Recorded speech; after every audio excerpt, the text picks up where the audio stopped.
Assalamualaikum warahmatullahi wabarakatuh. Innal hamdalillah nahmaduhu wa nasta'inuhu wa nastaghfiruh wa na'udzu billahi min shururi anfusina wa min sayyiati a'malina. May yahdihillahu fala mudilla lahu wa may yudlil falan tajida lahu waliyyan mursyida. Wa may yudlil fa ulaika humul khasirun. Asyhadu an la ilaha illallah wahdahu la syarikalah wa asyhadu anna Muhammadan abduhu wa rasuluh. Allahumma shalli wa sallim wa barik ala sayyidina Muhammad wa ala alihi wa ashabi ajmain. Amma ba'du, yang kami hormati dan yang kami muliakan pimpinan, karyawan dan karyawati, dan khususnya penyiar kita Ibu Runasti yang selalu setia mendampingi jamaah setia kita, yang selalu hadir bersama kita. Itu juga kepada seluruh para pendengar kami, rekan rau di mana saja kita berada, yang mampu menjangkau mendengarkan radio yang kita cintai ini, maupun yang bisa menontonnya secara langsung, yaitu melalui Facebook atau juga nanti rekamannya di YouTube Raw FM. Semua para hadirin dan hadirat, kaum muslimin dan kaum muslimat, namikim dot nabiyot yang kami hormati. Pergi ke pasar naik kendaraan, topi terbang dikejar ayam. Hidup ini jangan suka keluhan, bersyukur saja biar hati kita tentram. Mari kita bersyukur kehadirat Allah Subhanahu wa taala atas segala rahmatnya. Mudah-mudahan bisa kita jadikan sebagai alat untuk meningkatkan amal ibadat sampai akhir hayat. Pergi ke warung beli bakwan, bakwannya hangat, bikin ketagihan. Selawat mari kita lantunkan, biar hidup kita penuh keberkahan. Allahumma sholli ala Muhammad wa ala ali Muhammad kama shallaita ala Ibrahim wa ala Ibrahim wa barik ala Muhammad wa ala ali Muhammad kama barakta ala Ibrahim wa ala Ibrahim fil alamin innaka Hamidum Majid. Pada kesempatan ini kita saling mendoakan. Kami mendoakan dari radio kita, tentu seluruh jamaah para pendengar kita, kami harapkan mengaminkan. Di dalam hadis yang bersumber dari Habib bin Maslamah Al-Fihri radhiyallahu anhu, hadis riwayat Tabrani dalam kitab Al-Kabir, Rasulullah SAW bersabda, la yajtami'u qaumum muslimun yad'u ba'duhum wa yu'minu ba'duhum illa stajaballahu du'aahum. Tidaklah berkumpul satu kaum muslimin yang sebagiannya berdoa, sebagiannya mengaminkannya, melainkan Allah akan kabulkan doa mereka. Mudah-mudahan Allah Subhanahu wa taala semua memanjangkan umur kita, amin.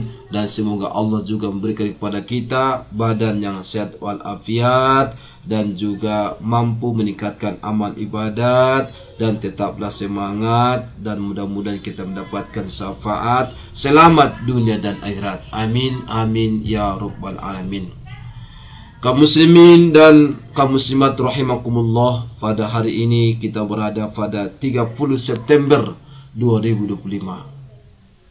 Pada hari ini ada kejadian yang sangat memilukan, yang merupakan bentuk pengkhianatan kepada bangsa dan negara, yaitu gerakan 30 September PKI yang memberikan fitnah kepada para jenderal yang mereka sebut sebagai Dewan Jenderal yang akan melakukan kudeta kepada Presiden Soekarno. Tapi nyatanya itu semua adalah fitnah yang sangat keji, dan mereka pun membunuh 7 jenderal dan dimasukkan dalam satu lubang, yaitu lubang buaya, dan mereka bunuh dengan secara keji dan kejam.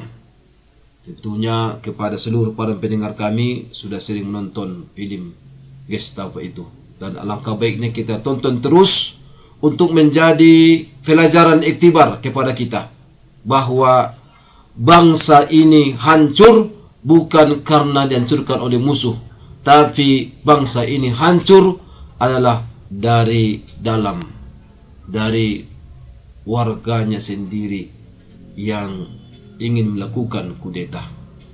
PKI sudah melakukan pengkhianatan kepada negara kita.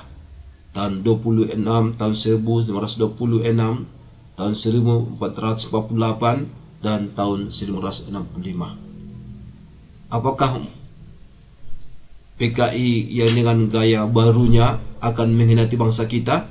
Mudah-mudahan Allah Subhanahu wa ta'ala melindungi kita dan menjaga negara kita. Amin, amin, ya rabbal alamin. Pengkhianat itu seperti pisang, punya jantung tapi tidak punya hati. Jenderal Sudirman, dia berkata, isi senjataku dengan 10 peluru, 9 untuk pengkhianat, 1 untuk musuh. Begitulah bahayanya musuh dalam selimut. Musuh yang menghancurkan bangsa kita dari dalam, sehingga mereka berhasil memecah belah divide impera, dan mereka berhasil mengadu domba antar bangsa kita, sehingga begitulah bahayanya pengkhianatan ini. Kaum muslimin yang dirahmati Allah Subhanahu wa ta'ala, di dalam Al-Quran Allah Subhanahu wa ta'ala berfirman, ya ayyuhallazina amanu la takhunullah war rasul wa takhunu amanatikum wa antum ta'lamun. Hai orang-orang yang beriman, janganlah kamu mengkhianati Allah dan Rasul, dan juga janganlah kamu mengkhianati amanat yang dipercayakan kepadamu sedang kamu mengetahui. Wa anna Allah la yahdi kaidal khainin, dan bahwasanya Allah tidak meridhoi tipu daya orang-orang yang berkhianat. Al-Quran surah Yusuf ayat 52. Kaum muslimin yang dirahmati Allah Subhanahu wa ta'ala, di dalam berbagai hadis Rasulullah SAW menjelaskan bahwa pengkhianat adalah merupakan ciri orang munafik. Orang munafik tulen. Rasulullah SAW bersabda, arba'um man kunna fihi kana munafikon kholison. Terdapat empat perkara yang jika semuanya ada pada diri seseorang, maka jadilah dia orang munafik tulen.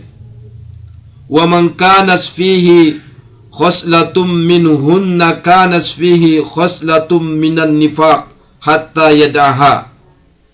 Dan jika ada pada dirinya salah satunya, maka dia memiliki sifat kemunafikan sampai ia meninggalkannya. 4 sifat munafik tulen itu, yang pertama, ijak tumina khona, jika dia diberi amanat dia berkhianat. Wa ija haddasa kajabah, dan jika ia berbicara dia berdusta. Wa iza ahada godar, dan jika ia membuat perjanjian dia melanggarnya. Wa iza khosoma fajar, dan jika ia berdebat dia melampaui batas. Hadis riwayat Bukhari dan Muslim. Kaum muslimin yang dirahmati Allah, dan sifat munafik ini adalah sifat yang sangat membahayakan, yang merupakan bagian daripada sifat munafik.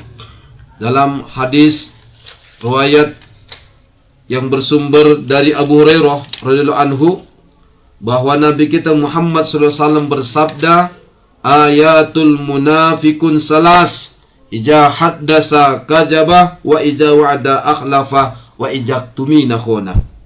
Tanda orang munafik itu ada 3. Yang pertama, jika ia berbicara, ia berdusta. Yang kedua, jika ia berjanji, dia tidak menepati. Dan yang ketiga, jika dia beri amanah, dia berkhianat.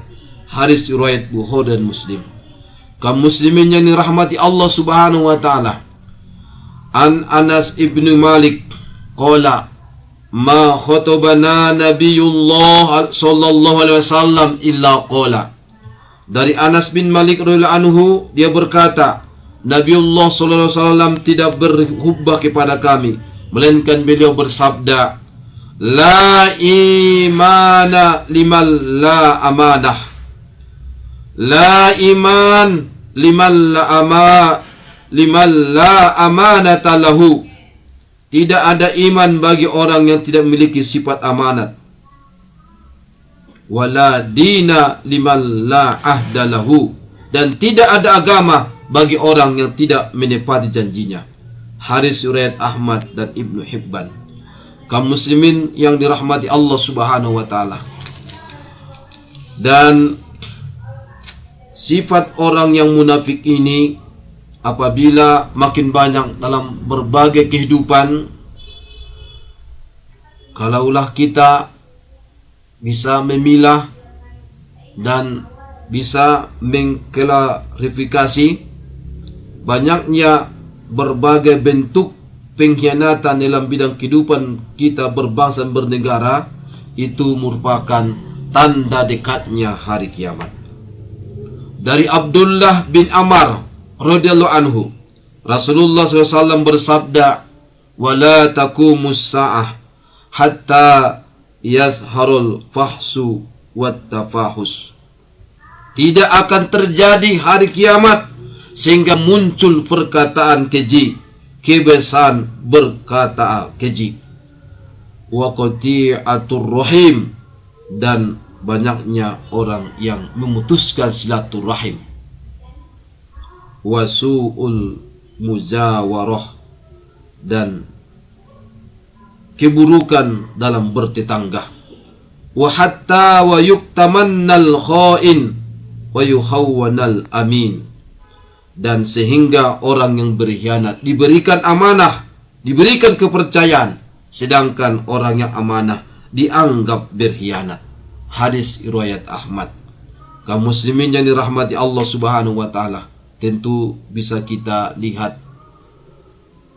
dan bisa kita lakukan investigasi bahwa di akhir-akhir ini itu ada kata-kata keji dan dianggap itu biasa, dan banyaknya masyarakat yang memutuskan silaturahmi karena beda pilihan dalam pemilihan kepala desa, dalam pemilihan pemerintah daerah, dan pemilihan gubernur, dan bahkan dalam pemilihan pilpres. Itu bagian daripada tanda-tanda dekatnya hari kiamat. Dan begitu juga bagaimana hubungan dalam bertetangga yang sangat sering terjadi dalam berbagai, kita lihat pemberitaan itu keburukan-keburukan dalam bertetangga. Tidak lagi bertetangga itu dalam keadaan adem, tapi dalam keadaan berburuk sangka, dalam berbagai pertengkaran, konflik terjadi. Dan bahkan apalagi banyaknya orang yang khianat diberikan amanah, baik ia sebagai pejabat maupun sebagai orang yang dianggap tokoh, baik ia tokoh agama, tokoh adat, tokoh masyarakat, tapi mereka adalah pengkhianat. Dan orang yang amanah dianggap berkhianat.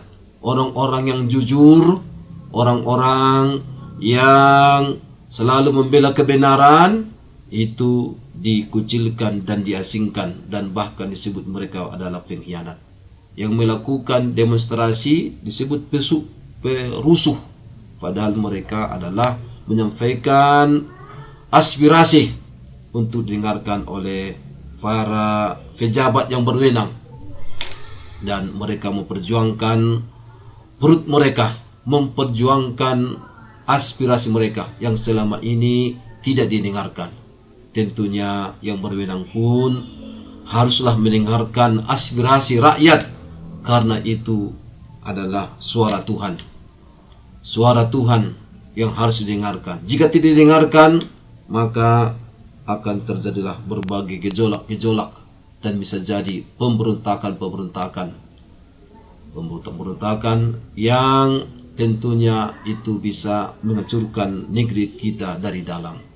Maka ketidakadilan harus kita hindarkan. Adil dalam hukum harus ditegakkan, dan aspirasi masyarakat harus didengarkan. Dan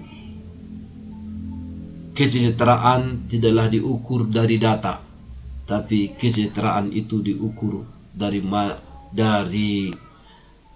bagaimana keadaan rakyat yang sebenarnya. Kalau data statistik itu bisa diolah, bisa diatur, bisa dibuat-buat, tapi kalau suara hati nurani rakyat itu tidak bisa diatur. Jikalaulah masyarakat banyak melaknat, berarti negeri kita tidak baik-baik saja. Tapi kalau rakyat selalu mendoakan para pemimpinnya, itu artinya pemimpin itu adalah pemimpin yang baik dan pemimpin yang sangat disayangi oleh rakyatnya. Kaum muslimin dan kaum muslimat rahimakumullah, peristiwa pengkhianatan adalah peristiwa yang sangat menyakitkan. Dalam berbagai sejarah kita temukan para pengkhianat-pengkhianat. Istri Nabi Nuh alaihissalam berkhianat kepada Nabi Nuh alaihissalam. Istri Nabi Lut alaihissalam berkhianat kepada Nabi Lut alaihissalam yang tidak bisa menjaga rahasia bahwa dia menyatakan kepada kaum Sodom ada 2 laki-laki tampan di rumahnya, padahal itu adalah 2 malaikat yang menyamar, malaikat Jibril dan Mikail. Pengkhianatan kaum Samud mengkhianati Nabi Sallallahu Alaihi Wasallam. Mereka membunuh unta yang merupakan bagian daripada mukjizat Nabi Saleh alaihissalam, dan bahkan mereka berencana membunuh Nabi Saleh alaihissalam, dan akhirnya terjadilah gempa bumi dan badai. Semua rumah dan tubuh mereka itu terkubur tidak bersisa. Dan kemudian bagaimana pengkhianatan saudara Nabi Yusuf alaihissalam yang memasukkan Nabi Yusuf alaihissalam ke dalam sumur karena mereka iri dan dengki kepada Nabi Yusuf alaihissalam karena ketampanan, kepintaran, dan kasih sayang Nabi Yakub alaihissalam sebagai ayah mereka melebihi menurut mereka kepada Nabi Yusuf alaihissalam. Dan bagaimana juga pengkhianatan daripada Yudas Iskariot yang merupakan murid Nabi Isa alaihissalam, yang menceritakan tempat persembunyian Nabi Isa bersama murid-muridnya, dan akhirnya dia diserupakan oleh Allah Subhanahu wa taala dengan wajah Nabi Isa alaihissalam, dan akhirnya dia disalib. Dan kemudian bagaimana pengkhianatan yang terjadi di zaman Nabi kita Muhammad sallallahu alaihi wasallam, yaitu pengkhianatan seorang tokoh munafik, yaitu bernama Abdullah bin Ubay, yang akhirnya pengkhianatan Abdullah bin Ubay ini dalam peristiwa perang Uhud, yang ketika itu pasukan muslimin sedang dalam perjalanan menuju Uhud. Abdullah bin Ubay membelot dengan membawa 300 orang bersamanya. Pasukan muslimin yang semula berjumlah 1.000 orang berkurang menjadi 700 orang. Sejarah lalu mencatat akhirnya filu dari perang itu. Itulah pengkhianatan seorang tokoh munafik. Dan kemudian pengkhianatan terbesar adalah pengkhianatan Yahudi Madinah hingga berujung dengan pengusiran mereka dari benteng Khaybar. Dan itu juga bagaimana pengkhianatan Bani Quraisyah. Dalam perang Bani Quraisyah berkhianat dengan memecah perjanjian dan membuat kesepakatan jahat dengan musuh untuk mencelakai umat Islam yang berujung pada perang dahsyat. Dan bagaimana juga kisah Abu Lubabah saat dia bertugas berunding dengan Bani Quraisyah. Abu Lubabah membocorkan informasi penting kepada mereka, mengkhianati perintah Rasulullah SAW. Ia kemudian bertaubat dan mengikat dirinya sendiri di masjid hingga Allah menerima taubatnya. Dan bagaimana juga pengkhianatan Hatib bin Abi Balta'ah, sahabat yang berkhianat dengan membocorkan rahasia umat Islam kepada musuh sesaat sebelum penaklukan Makkah. Rasulullah SAW memaafkannya. Dan kaum muslimin yang dirahmati Allah Subhanahu wa taala, itu juga dalam berbagai sejarah terus berulang ada benang merah yang sama dalam setiap kejatuhan daulah Islam, yaitu munculnya para pengkhianat. Seperti kejatuhan Granada yang dimotori oleh trio pengkhianat Yusuf bin Kamasyah, Abdullah Qasim Al-Malih, dan Al-Faqih Al-Bakini. Ketiganya adalah para menteri yang berada di lingkaran terdekat sultan.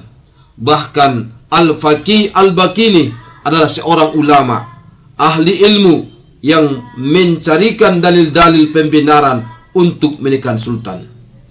Dan begitu juga saudara-saudaraku, bagaimana kejatuhan Baghdad hingga Turki Utsmani, selalu ada manusia-manusia yang menjual bangsanya demi kepentingan pribadi. Begitu berbahayanya para pengkhianat hingga Allah menegaskan dalam Al-Quran, dan jika engkau Muhammad khawatir akan terjadinya pengkhianatan dari suatu golongan, maka kembalikanlah perjanjian itu kepada mereka dengan cara yang jujur. Sungguh Allah tidak menyukai orang-orang yang berkhianat. Semoga Allah Subhanahu wa taala menjauhkan kita dari kehidupan kita dalam perjalanan hidup kita dan perjalanan bangsa kita ini dari orang-orang pengkhianat. Kaum muslimin yang dirahmati Allah Subhanahu wa taala, di dalam hadis yang bersumber dari Abdullah bin Umar radhiyallahu anhuma, dia berkata, qala Rasulullah sallallahu alaihi wasallam, Rasulullah SAW bersabda, "Iza jama'allahul awwalina wal akhirin yaumal qiyamah." Apabila Allah telah mengumpulkan orang-orang terdahulu hingga terakhir kelak pada hari kiamat, yurfa'u likulli godirin liwa'un, maka akan diangkat bendera bagi setiap pengkhianat. Lalu dikatakan, hajihi ghadratu fulan ibnu fulan. Lalu dikatakan, inilah pengkhianat fulan bin fulan. Dibuat Allah bendera-bendera pengkhianat-pengkhianat itu di hari kiamat nanti, dan disampaikanlah dia di depan seluruh manusia, mulai dari Nabi Adam sampai manusia akhir zaman. Disebutkanlah mereka, nama-nama mereka, dan dikibarkanlah bendera-bendera pengkhianat itu. Sungguh sangat memalukan dan sangat memilukan. Itulah akibat pengkhianatannya dalam kehidupannya di dunia, dan Allah sengaja mengkibarkan bendera-bendera pengkhianat di akhirat nanti. Kaum muslimin rahimakumullah. Pertanyaannya, bagaimana kalau ada yang mengkhianati kita? Bagaimana kita membalasnya? Dari Abu Hurairah radhiyallahu anhu, Nabi kita Muhammad SAW bersabda, "Adil amanata ila maniktamanaka, wala tahun man khonaka." Tunaikanlah amanat pada yang memberikan amanat kepadamu. Janganlah kamu berlaku hianat pada orang-orang yang mengkhianatimu. Hadis riwayat At-Tirmizi dan Abu Daud. Kaum muslimin yang dirahmati Allah, jikalau terjadi pengkhianatan dalam sejarah hidup kita, ada orang berkhianat kepada kita, lalu apa yang kita lakukan? Ulama kita Syekhul Islam Ibnu Taimiyah rahimahullah dalam kaidah bis sabar, kalau kita dikhianati, maka ada 3 macam pilihan yang bisa kita lakukan.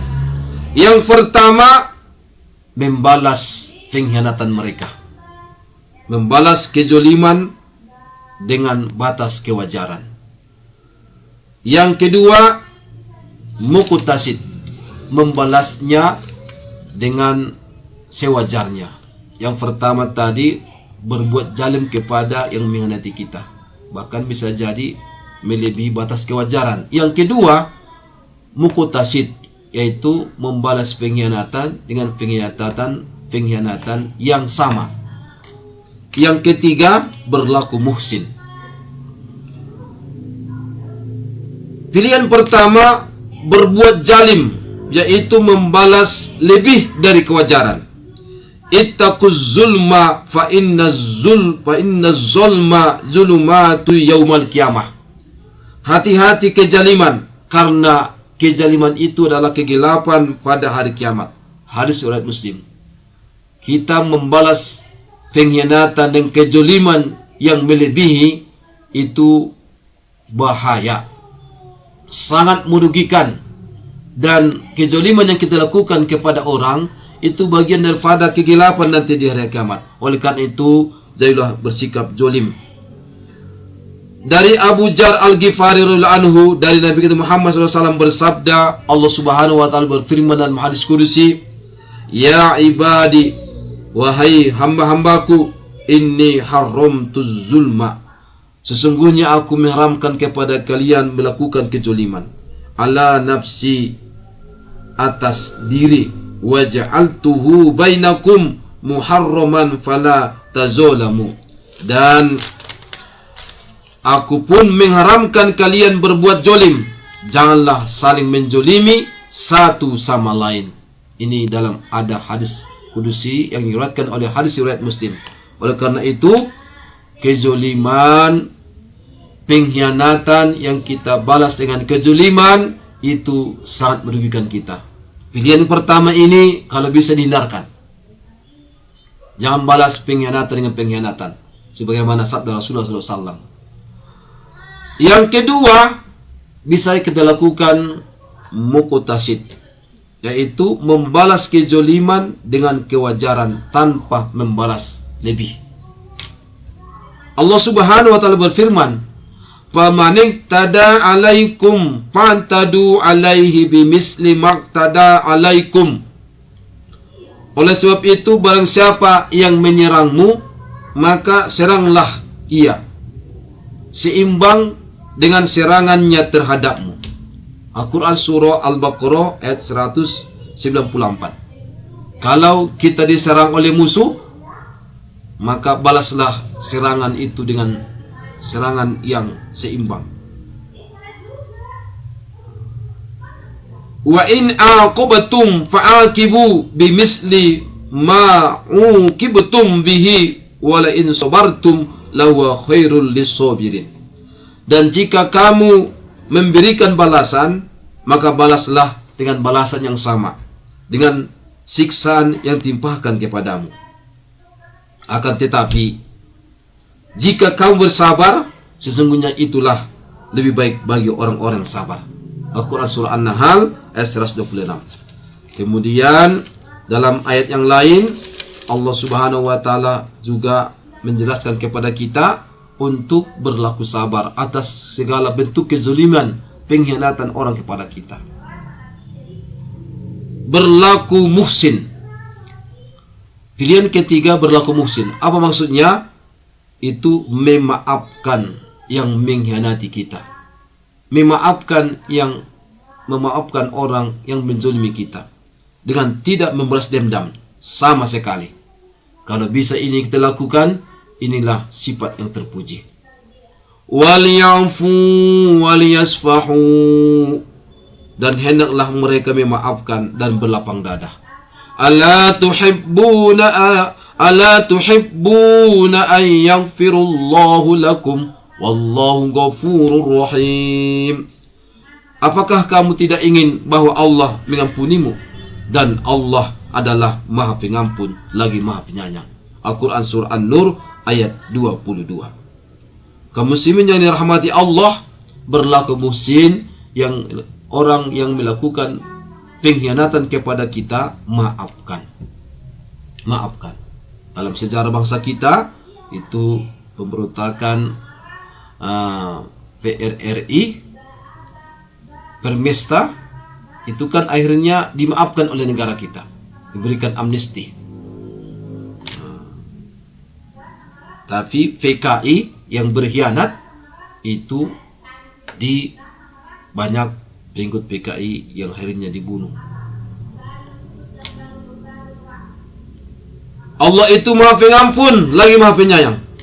Wal kaziminal ghaiz wal 'afina 'anil nas wallahu yuhibbul muhsinin. Dan orang-orang yang menahan amarahnya dan memaafkan kesalahan orang, Allah menyukai orang-orang yang berbuat kebajikan. Wal kaziminal ghaiz, orang yang menahan amarahnya. Tentu kita kalau dihianati tentu akan kita marah. Dihianati oleh kekasih. Dihianati oleh orang yang kita percaya. Dihianati oleh teman sendiri. Oleh teman yang kita percaya selama ini. Dihianati oleh karyawan sendiri sehingga usaha kita pun bangkrut. Dihianati oleh pasukan sendiri.